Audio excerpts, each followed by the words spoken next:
پڑھیے. جی حضور پڑھ.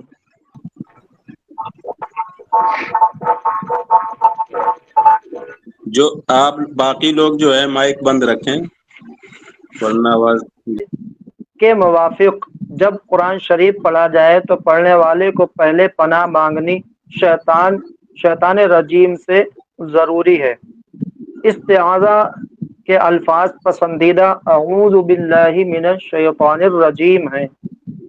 اس میں زیادتی مثل اعوذ باللہ السمیع العلیم من الشیطان الرجیم اور کمی مثل اعوذ باللہ من الشیطان اور دوسرے لفظوں سے بھی جائز ہے، چاہے وہ الفاظ مرویہ یعنی حدیث کے الفاظ ہوں جیسے اللہم انی اعوذ بک من ابلیس و جنودہ، یا غیر مرویہ جیسے اللہم عاصمنی من ابلیس و جنودہ، لیکن مرویہ اولا ہے.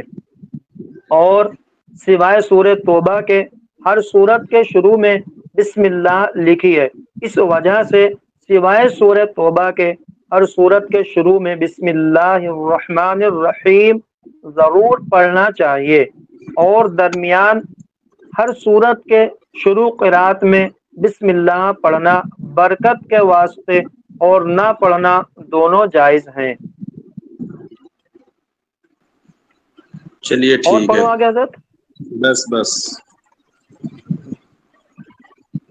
نحمده ونصلي على رسوله الكريم اما بعد اعوذ بالله من الشيطان الرجيم بسم الله الرحمن الرحيم ورتل القرآن ترتيلا آمنت بالله صدق الله المولانا العظيم وصدق رسوله النبي الكريم ونحن على ذلك لمن الشاهدين والشاكرين والحمد لله رب العالمين.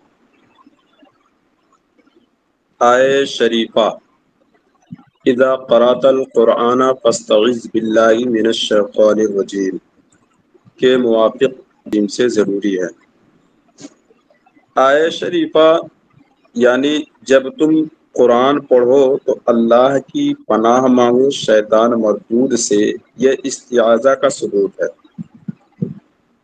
یہ کیا ہے؟ استعاذہ کا ثبوت ہے، جیسا کہ کل یعنی اس سے پہلے والے سبق میں بتایا گیا آپ کو ثبوت استعاذہ، محل استعاذہ اور حکم استعاذہ.